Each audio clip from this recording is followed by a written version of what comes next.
4, 3, 2, 1. I like Papa John's. Bring me back the flavors. Bring me that fish. All right. Here we go. Okay, so we're gonna clap to sync up the audio with the visuals. This is insane. This is like never seen before. All right, here we go. What's up, guys? Welcome back to another episode of the Don't Tell Mom podcast. Except today, things are a little bit different. We have pizza. We have spicy garlic. Spicy. I feel like I'm golly, the audio is amazing right now. I know. Did you jack with my microphone when I wasn't looking? Dang, I feel like I'm on a radio podcast with the ASMR, like where you just like, hello, how are you doing today? Yeah. No. It's totally cool. I upgraded you from the AM to the FM station. Woo! Oh my gosh. If y'all are new to our Don't Tell Mom podcast, be sure to subscribe. It is usually the duo of the brother and sister combo, Cullen and Britany. But today we have a special guest. His name is not Papa John's. His name is not Pizza Hut. His name is not Domino's. His name is Ron.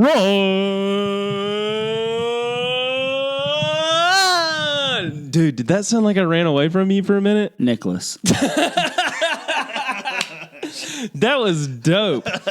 No, this is legit. Okay, so we've talked about several stories, I guess. Categories. Subjects.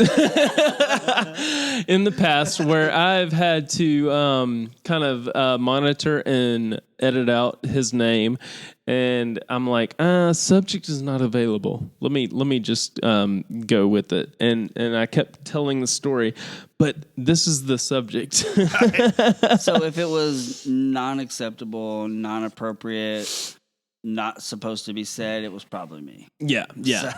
So we're getting lit tonight. Okay, so let me just I don't know what lit means. So I'm about to show you. First of all, there's a candle right here on the table. So that's lit by 3. There's 3 wicks in that. I lit it myself.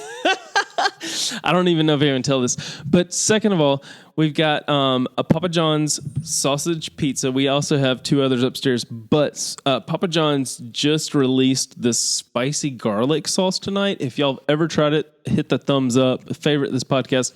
By the way, call to action. Favorite, thumbs up, subscribe. All the stuff. Listen to all the stuff on your favorite podcast listening apps. And I love spicy stuff. So just to throw it out there, if it's spicy, I usually get it. Whether I like it or it disagrees with me, unfortunately, I still get it. And I can tell you right now that the spicy stuff, it's awesome. Love it. He's walking somewhere. We're one and the same. My hand's walking to your hand, waiting on the high five. There it is. But no, so we are so lit right now. It is, I'm just going to be truthfully honest with y'all. It is 1:39 a.m.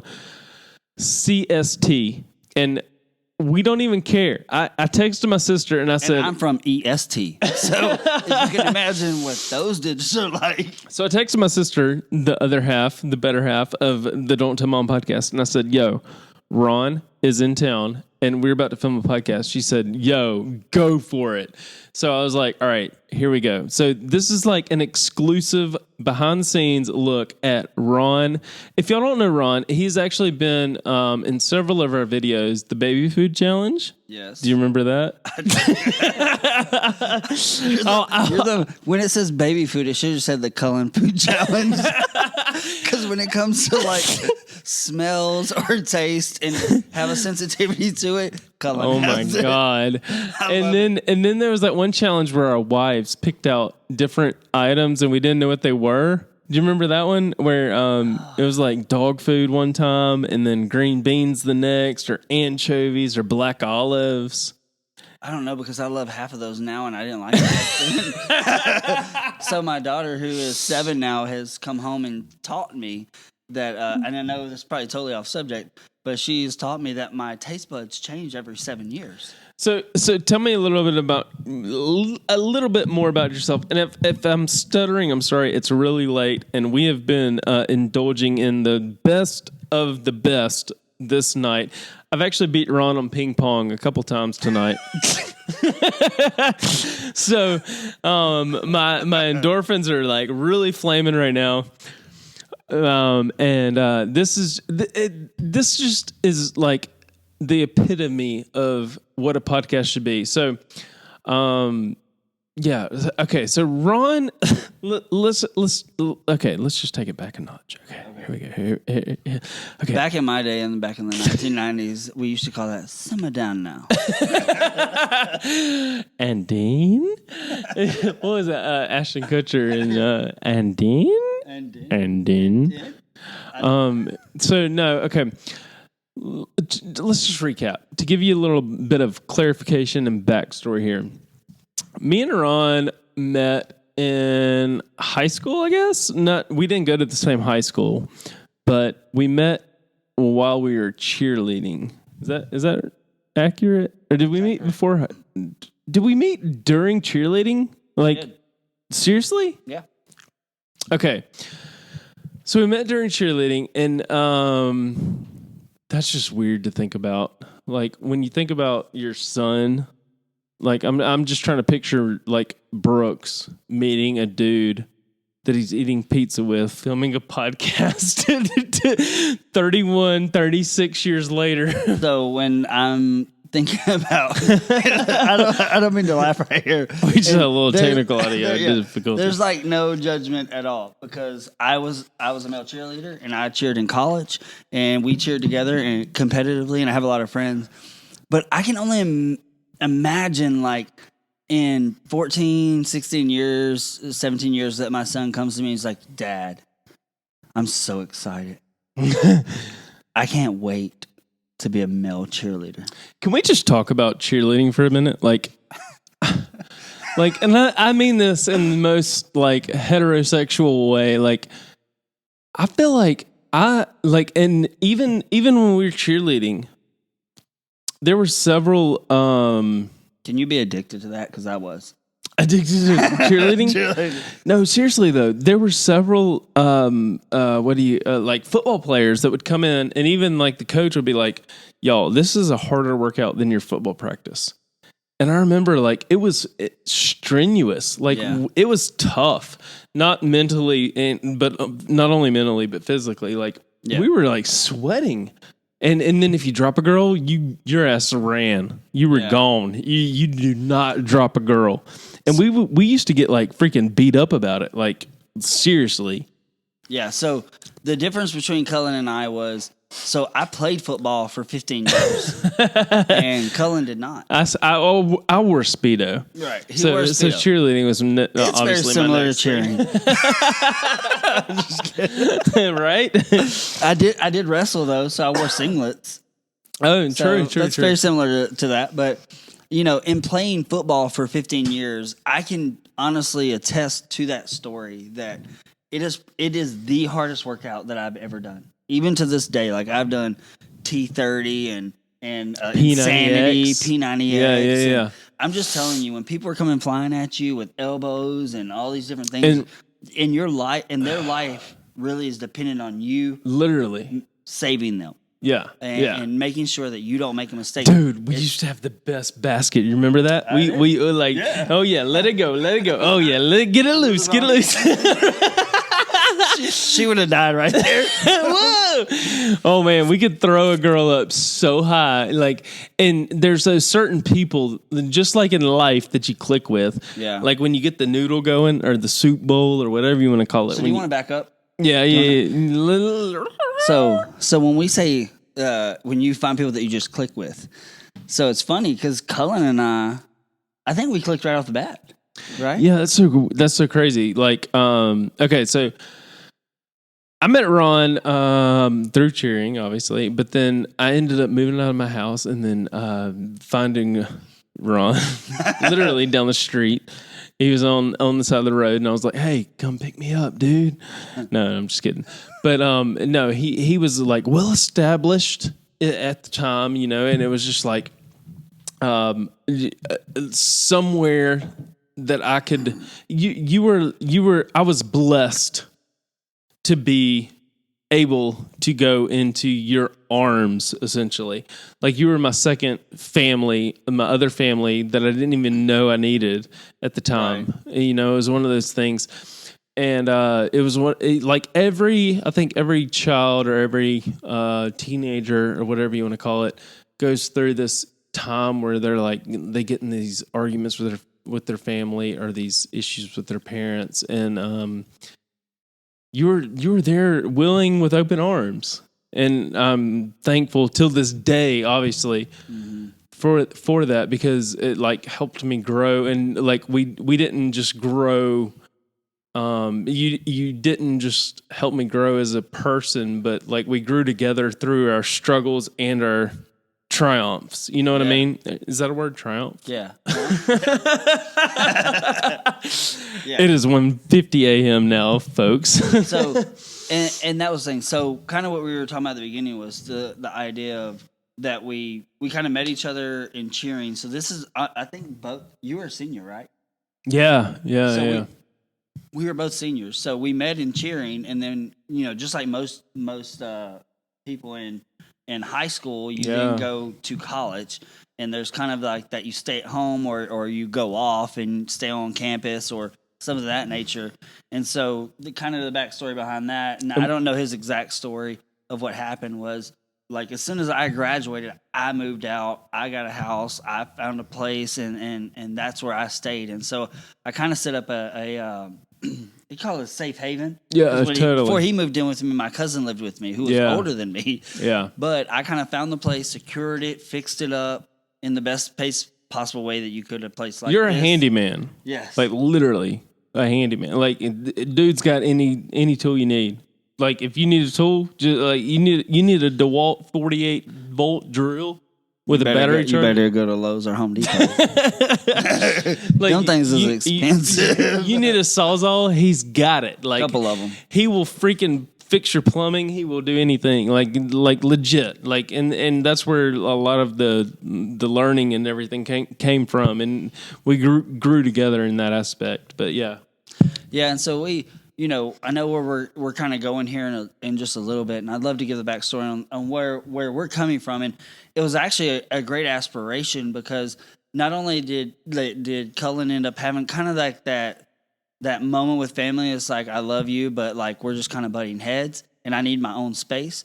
And I had that opportunity, but also it as much as it showed him the freedom, but also the security to not only just be staying with me, but also to just be in the what do they call that? Where you're kind of like under, like we were kind of like little wings under his dad, or like the It was like God, how do you explain it? I don't know. Yeah, there's a word for it, but I just think of the fact of like even what he's doing today with his podcast and vlogging and all these kind of things. It's the spirit that really came from his dad. Yeah, and just that entrepreneurial and entrepreneurial. That's good. Yeah, just that entrepreneurial, just being able to be a light to in whatever area God's kind of given you.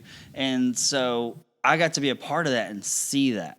And so it was really awesome to see a family and his dad specifically. That because his mom is an amazing woman, and she's been a teacher and a principal, and she's kind of been that typical in a very, very good way. But like, what do you call those? Like the stronghold of the family. Yeah, the one that's the matriarchs. Yeah, the matriarchs. Like the steady one of the family, and that's so amazing. And his dad, where he had his super highs. Yeah. But the problem with highs when you're in kind of what we do, yeah, also lows, and so we have to kind of like walk through those lows. And I know that in a little bit we'll get to addictions and stuff. And that's the crazy thing about addiction is like, when you have that type of mentality, when we have that type of personality, there are other moments that we feel like we're just high, right? Yeah.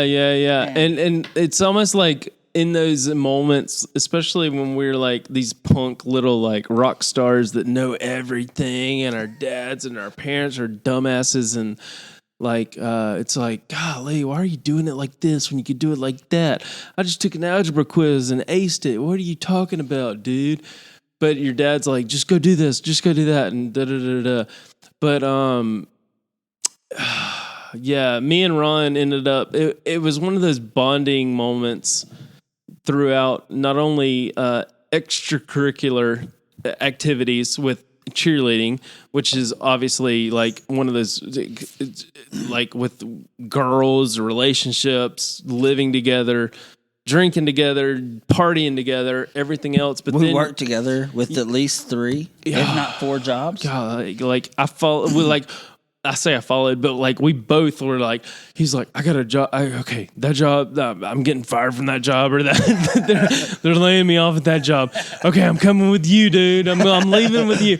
It was like that bond was there, no matter what, and all we else literally fails, we're going back to Dad. yeah. If nothing else happened, we were headed back to Dad to freaking install fireplace rounds. But so once we ended up getting to that like stabilization of like, dang, Dad is doing it right. He's like living the dream, you know. And once we think that we see the dream that he sees, but we really don't. We try to input our own, like, you know, God, what do you call it? Influence or like imagination on it. Even though we were so much younger, we were like, you know, 15, 20, 30. I don't even know how old. Or golly, but when you talk about like that kind of seeing. The thing is that at seasons of our life, the craziest, like, and I don't know if you agree with this. So the craziest thing to me is in those different seasons of life, we decide to see what we want to see. That's true. Yeah. And really that goes into all the different areas of our lives. And if we were to go back and actually like kind of compartmentalize. Compartment. Yeah. Compartmentalize. If you were to take stuff and put it in compartments. Just like the male brain. Right. So if you were to do that, then I think we could see that in a whole lot of different areas of our lives. True. And so when I would look at, let's say, if we can take your dad, for example, and my dad the same way. If I were to look at certain areas of his life, I was like, they were amazing, they were awesome, and there were so many exciting things about it. Right. But I only saw one part of that. And so the same thing goes. I see what you're saying. Yeah. So the same thing goes with all the different areas of our lives. A lot of times we get focused on one area, and we never really look at all the areas that are combined into that one. That's so interesting. That's crazy to think about too. Yeah, that's hard to think about too. You're not even going to sleep tonight. I'm not. Like, you just blew my mind. Like, you know what they say? The Don't Tell Mom banner just went. Drop the pizza. He just dropped the pizza. No, that is so true. But golly, that's crazy. So, not only kind of switching gears here. Me and Ron have a lot in common. We have even more in common today. We're both beautiful. We're both walks on the beach. Yeah, love puppies. Like just the normal manly. Like, what are you? 18, 20 inches in your bicep? Yeah, you're like only 12. There's a lot of perverts out there that are just like, whoa, what were they about to say? 18, 20 inches? No, but like if you're watching, like biceps are like 20 inches around. But I don't want to hurt anybody on the other side of the camera, so keep those concealed for your safety. But no, we and just kind of get deep here for a minute. We've both suffered loss, and more recently with Ron, and it's very triggering for me and sad and hard to talk about, honestly. And shit, I don't want to do this. But anyway, don't you make me cry on TV. I'm not. Whatever You said on TV. I don't even cry. Oh, I'm not a shit. crier, This isn't even. I'm not even a crier either. Whoa, You're a liar. No, I am. Oh my god. What did you say? This is episode 44. You probably cried on 43 of them. Yeah, right. No, damn. But so yeah, we'll circle back around to addiction here in a minute. But Ron is in town and on the podcast, thankfully, because of a sad situation, but a thankful one as well. And how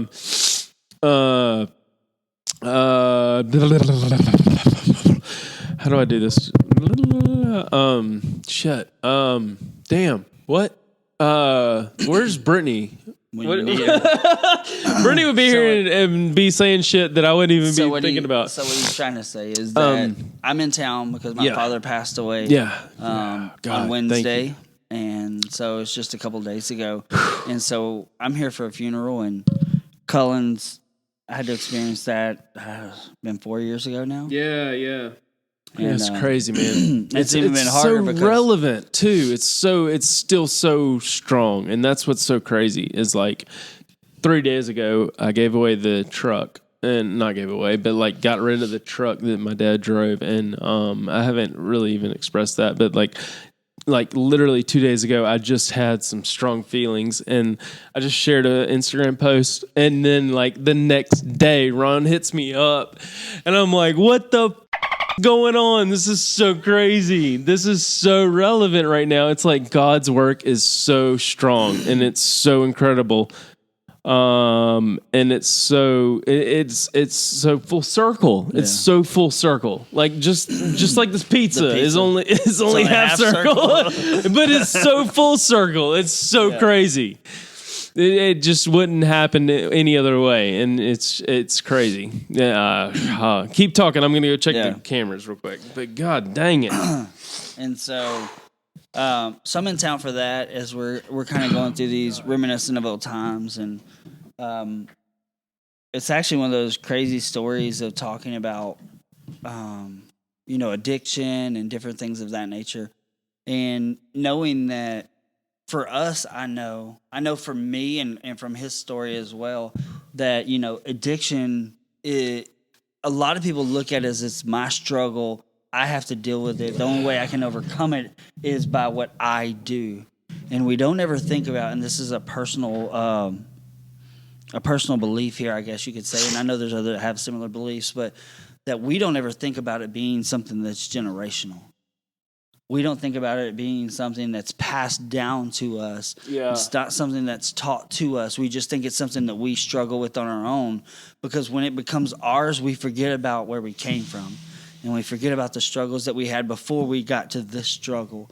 And so I know for Cullen and myself, as I know he, months ago now, he kind of opened up about a lot of the struggles and the things that he was going through.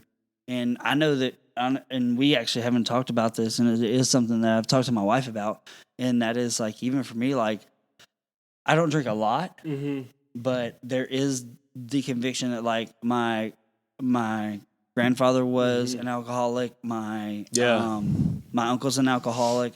My dad would be if he could be. He's addicted to. He has been or had been addicted to other things in seasons of his life. But he's one of those guys that, honestly, I call it by the grace of God, was lucky. Like, if he had more than 2 beers, he looked like he was about to die. Like, his whole face is red. And you're like, man. Oh, my gosh, are you okay? And it was like, something's wrong with you. Those are the memories you're going to live with, though, and love it. You're going to think about forever. Yeah, like, and so I've kind of been blessed on the opposite side, I guess, if you want to call that a blessing, is I can have multiple drinks, and I don't have the same effects. So in our lives, when we come, what's the word for, like, immune? We feel immune to the effects.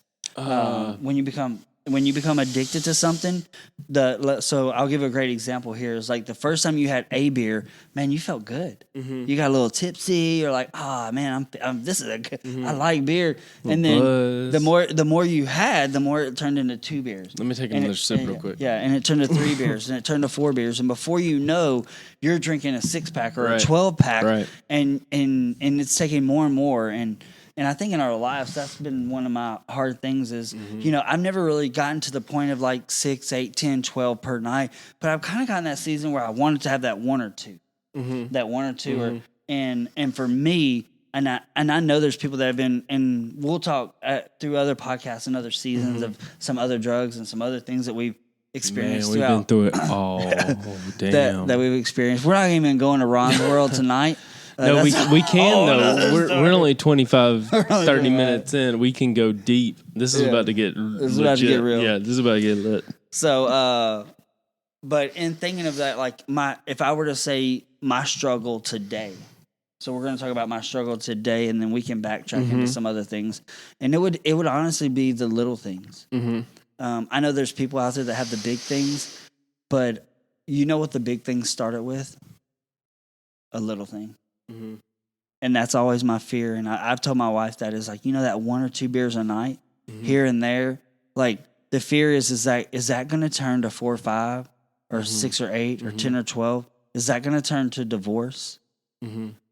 And that's so scary. One thing I remember prominently is having that freedom, and I condone you for that. Like the fact that I was able to turn to somebody when me and my family or me and my parents were going through whatever. I don't know I don't know how old you are listening to this podcast or anything, but like at a certain age, I'm 37. But at a certain age, you butt heads, and like things just piss you off that your parents say and blah blah blah. But there was a time when it was like do or die, and it was like you get the F out, and my parents rule the roost, and rightfully so. And come my kids, when they get to that age and something happens and they say something, I'm going to say, get the F out. And I'm sorry, but that's just how it is. Like, you got to learn to live on your own, but I'm always going to love you. And I am gratefully and blessed to have Ron there because God knows I don't know where I would be right now. Oh shit, this is like crazy. But that day I remember, like, it was an emotional day with my dad, and I don't know if it was a drunk rage or whatever with him versus a whatever you like, just me trying to find myself in my identity. And that's what's so crazy about the relationship I have with you right now, dude, is like, in the many years that have passed, and the fact that you're in Alabama when you live so far away, and like you live in Florida right now. And the emotional relationship we'll always have. But the fact that there was that rage, and I don't know what it was, but I knew I could like just call you, and you're like, yeah, come on. Yeah. And you lived in a trailer. It was like it's a modular home. It was the best damn thing ever. Katie, the first time I ever met Katie, she was there. We'll get to that in a minute. It was the best oh my God. Ever. It was the best thing ever. And that's how it was a chick grabber, a chick magnet. But and most of the time in life, you would think that chick magnets do not include modular homes. That thing was hell on wheels, but it was the best. Literally wheels. It was amazing, and it was exactly where I needed to be, exactly at the right time, and exactly at the right spot. And I didn't know where else to go. I just knew Dad told me to get out, and rightfully so, and I'm not going to blame anybody or anything like that. There was just, there's freaking teenage emotions, y'all. Like, people get crazy and blah, blah, blah. And probably the same reason you ended up where you were, blah, blah, blah. Yeah. But, God, where was I going with this story? Anyway, he had open arms, and he, like, let me in, and, like, we built this relationship because of our extracurricular activities. So kids, if you're watching, get into extracurricular activities, because you never know what relationships you might build. Because obviously we met through cheerleading. We didn't go to the same high school. We met, we were freaking cheerleaders. Like, what, right? What kind of douches are we? Like, we're like the coolest douches ever now. You know what I mean? Look that at makes sense, right? We're hanging out at 2 a.m. in the morning with each other, but doing a podcast. I think one of my biggest takeaway points from my whole testimony throughout life is that you and me went through everything everything together. Yeah. And I don't even feel shame saying that word because like we literally went through the highs and the lows and the highs and the lows. We literally were on the side of the road with a broken down car with things going on that we shouldn't have been doing, but the only thing we needed to do was get rid of it before we could even call the people to get the car fixed. Yeah. You know what I mean? It was like we had everything, but then we also came out on the top. We're not even going to talk about the special Barbie doll we found. Oh, shit. Dude, that was like a freaking treasure hunt on crack. Literally. Speaking about, oh my God, dude, that I still have nightmares about the special Barbie doll we dug up, dude. It was raining. It was like raining and everything, crazy. Dude. It was like oh my movie. God, you just brought up so many freaking nightmares. That's crazy. But we have literally been through everything together, like literally, going through addiction, coming out of addiction, like when my nose was bleeding in the shower. And I've talked about this on the podcast before. I've been to that deep side of the satanic crap that nobody needs to even dip into. But I woke up one morning and I was like, "What the freak am I doing?" And then there's Ron saying, "Dude, let's go. Let's go to God. Let's stop. Let's go to this church. Let's try this church. Let's find Jesus, and let's find the better world that's out there." And then here we are. Shit, like oh God, this is crazy. Like so, to think about that, it's been that from that day, which is probably what 21-ish, 22. Yeah. Somewhere like in there. 15, 16 years ago? It was, yeah. Yeah. That's so it's crazy, somewhere in dude. my like early 20s. And yeah. So to give a backstory we were on this, insane. And I'm sure there's probably a lot of stories that he's already told that I was not in but in. Names were hidden for identity. is the fact that like we were living a lifestyle that you weren't going anywhere very fast, and it was only leading you to one place. Yeah, you were the only like that. Yeah. And so, and I honestly, I wasn't.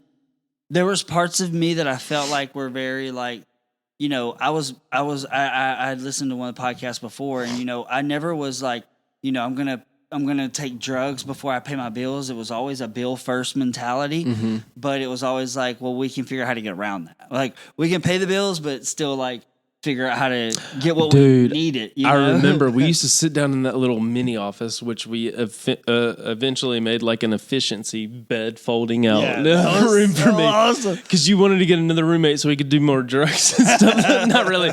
But like you were on top of your game, and I learned a lot of my freaking work ethic from you. Watching you, like literally watching over your shoulder. Yeah. Doing all this math and arithmetic. It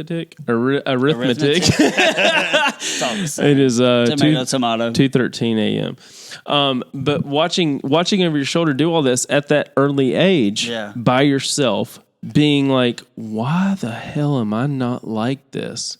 And not understanding why I couldn't be like this, and not understanding how to get a grip on life like this, but still partying like we were. But you like literally. And we were just talking about it earlier tonight with Katie and Jenny, your wife, like playing NFL Blitz, and we were like just being crazy and like saying all these cuss words and stuff and just being out of our mind and blah, blah, blah. But then like the next day or week or whatever, we'd get up, we'd go to work. We literally worked at the same job for like 6 years. Like every single job, I followed you around, you followed me around. Like it was like back to back to back to back. We worked at all these jobs together. But like we were always together, like feeding off of each other, building each other up. And I think that goes back to the whole like foundation of life and foundation of like who we need to be. You need each other to pick each other up to live the best life you can. Which is, and we might get another podcast later with with sister in this, Britany. But it's funny because Britany was not a part of the original. No, but she came a part of the original. Yeah, she like evolved into it all. God. I don't know how long this like runs without you having to check it. Oh, keep going. I'll go check the camera again. Yeah. All right. So when we're talking about like living the best life that we can, the one thing that I was thinking about, you just actually made that comment about how you were in the shower and your nose was bleeding. And that's kind of like the scariest moment, but also the most honoring moment is when someone calls you or they show up at your house and they're like, man, this just happened. Like my nose was bleeding. I couldn't get it to stop. I didn't know what to do. Yeah. And it's funny. And these are the people, and I would challenge everyone out there. Like, if you don't have the person that you can confess that to and they can help you grow and not judge you, because most of the time we feel like if I confess it, that they're just going to judge me. But we need to have the people in our life that are not going to just judge us, but help us walk it out. And I remember him telling me that day, and I remember it hit me like a pound of bricks. Yeah, that was crazy. And we didn't talk about it at that moment. It was just like, because you're kind of in awe. You're like, what? Because that hadn't happened to me. Yeah. So I was thinking to myself, like, that's crazy. And so and we could have different perspectives on this, because it's kind of like when you read the Bible and you hear all the Mark, Luke, and John, you're like, I'm confused. Like, there's different stories. It's because it was different perspectives, people. Yeah. Like, they were real people. And so I remember for me, I felt like he told me that, and we kind of like walked it out a little bit. And so I went to go to sleep that night. I just remember it being like, I'm a sleeper. Like, there's not, and my wife can confess to this, like, I don't have a problem sleeping. Like, I go to my bed, and you better tell me what you need to before I lay down. Right. 10 to 15 seconds later, I'm over there like, of course, I don't snore. She does, I guess. But She's going to kill you. But I just remember thinking in my head, like, you know, I went to bed that night, and I've always in my whole life been a great sleeper, and I just couldn't sleep. I was struggling, and this thought just kept coming to my head, and though it wasn't me, I just kept seeing myself in this moment where this blood is draining, and I can't stop it, and I wouldn't know what to do. But the one thing I did know is that it was my fault. That it was happening. I see. Okay. And so I remember calling Cullen, and I don't know if he remembers this, but I called him the next day, and we had another friend that we were kind of like, it was kind of one of those areas like you're just out of high school, so not like everyone has their own place, but I did. So like all the partying was at my house because I had my own. And so I called Cullen, and I was like, hey man, I need you to come over here. I called our other friend, and I said, hey, I would love for you to come over here too, and we just all need to get together. And so we all kind of met that day, and I was like, listen, this is how it is. Like, we've been using my place to do this partying, and I'm out. And because of this is what happened to Cullen. And when we said the story, when we told the story about Cullen, this was like, you know, when you ask God, please show me something, like just prove that what I'm thinking isn't crazy and right. So Cullen, like, we tell the story about what happened with Cullen, and the other guy's like, what? He's like, man, the other night I was asleep in bed and I woke up, and all of a sudden my nose started bleeding and it wouldn't stop. He said it just kept bleeding and bleeding. I do remember that. And in that moment, in my mind, and it's all your fault in your mind. Yeah, it's all your fault. But I'm also like, in my mind, I'm thinking like, I have now a choice to stop, because it hadn't happened to me yet. So I can stop, and like it never has to happen. And so for me in that moment, I was like, I'm done, guys. I'm out. And I'm you know, I don't want to say 110%, but I'm like 100% sure that like we never partied in my house again. Yeah, and that's kind of the foundation and the truth and the rock that you've been in my life, and why I respect you so much is because you have been that person, and you were always there when I needed you, as far as like my parents like saying, you got to get out, and I don't know where to go. And then there you are.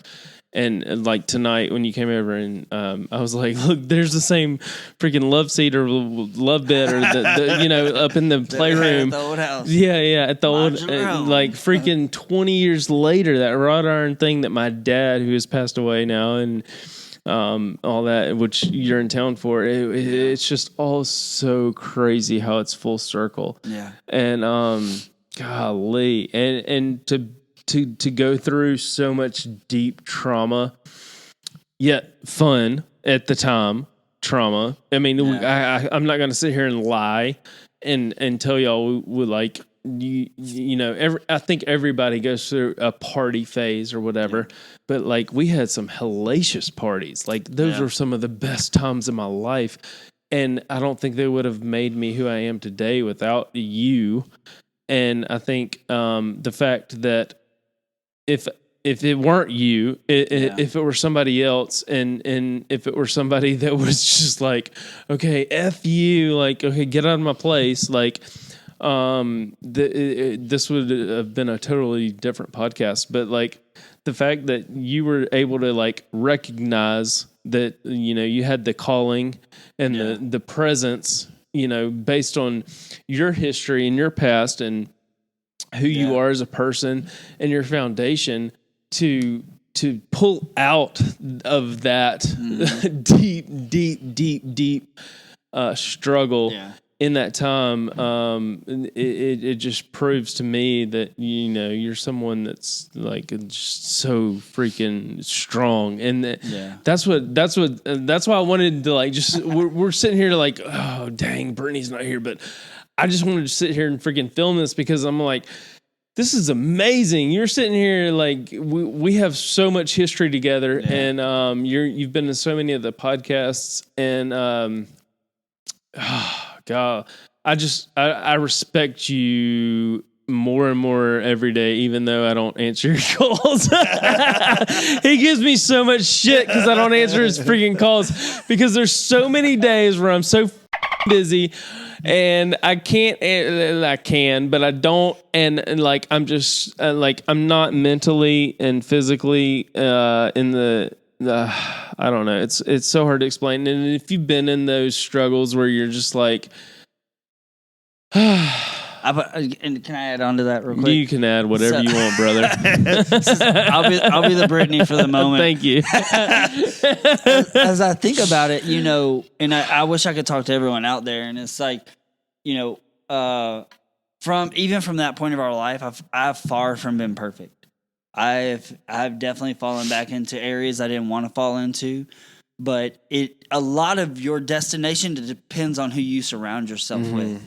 And, you know, the one thing that has always been clear to me from the beginning was that Cullen and I were supposed to be lifelong friends.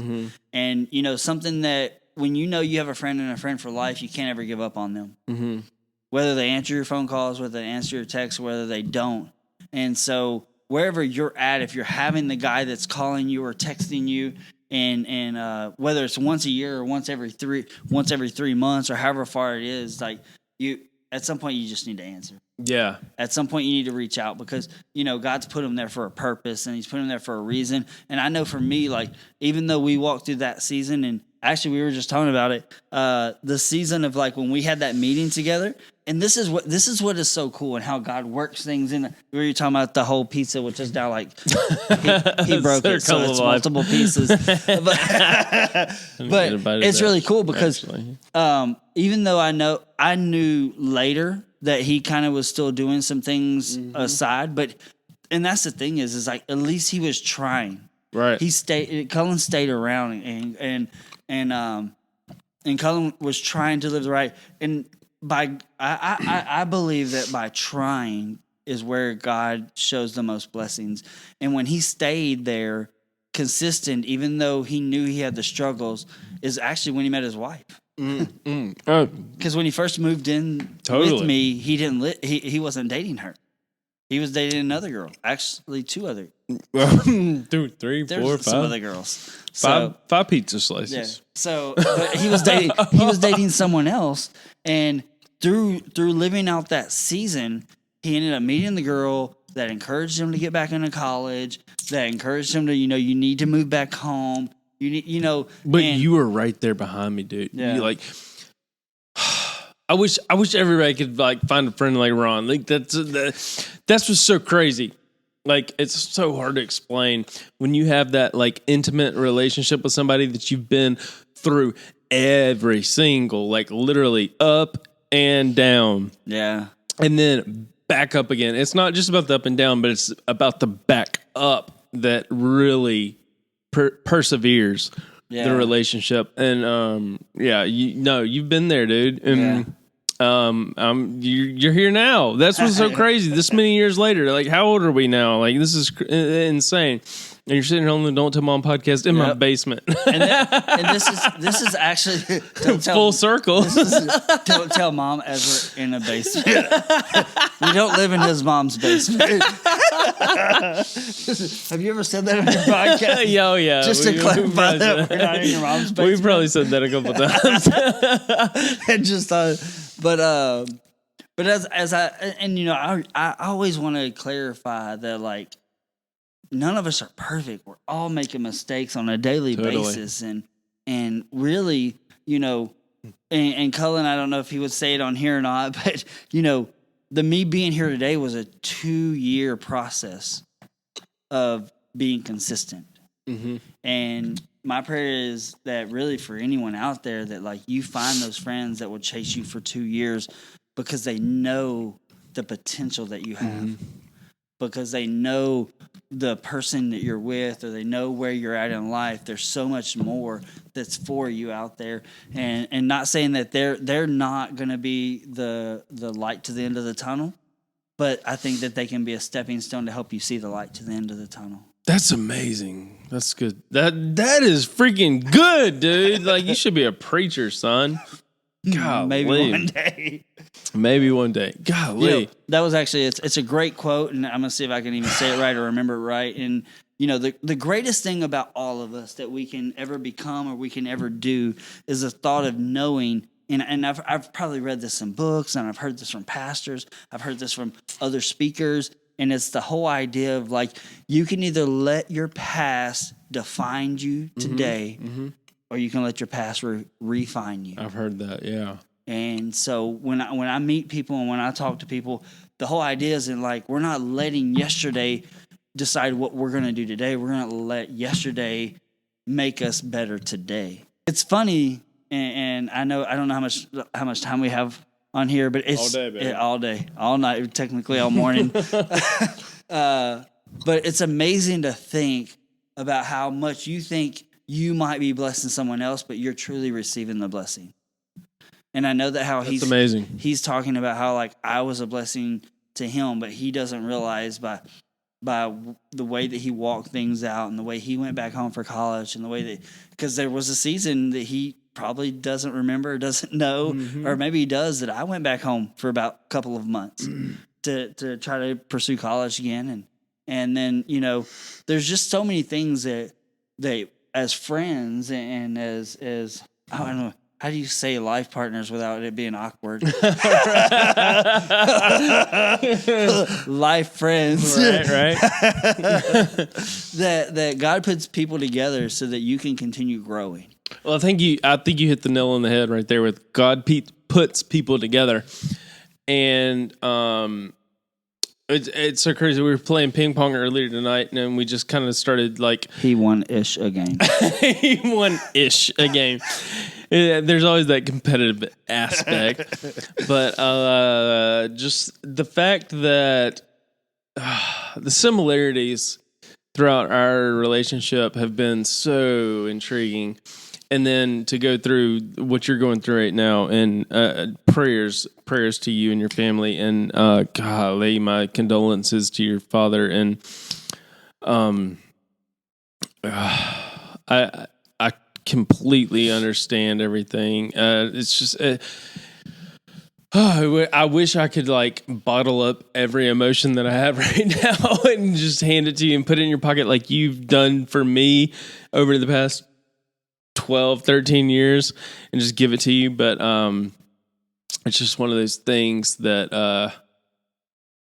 we're just going to have to do another podcast about, I guess, and eat pizza with. That's what life is about, right? Like, we'll just have to put it in a garlic sauce pouch and just, like, talk about it again. But no, seriously, I'm so sorry for everything. And, God, dude, thank you. Love you, brother. I love you too, dude. God, I don't want to cry again. Stop. I'm not going to cry. I'm not going to cry. Shit, I'm crying. Okay. But I'm gonna Oh God. Okay, it's gotta go to bed. Okay. Damn it. Okay.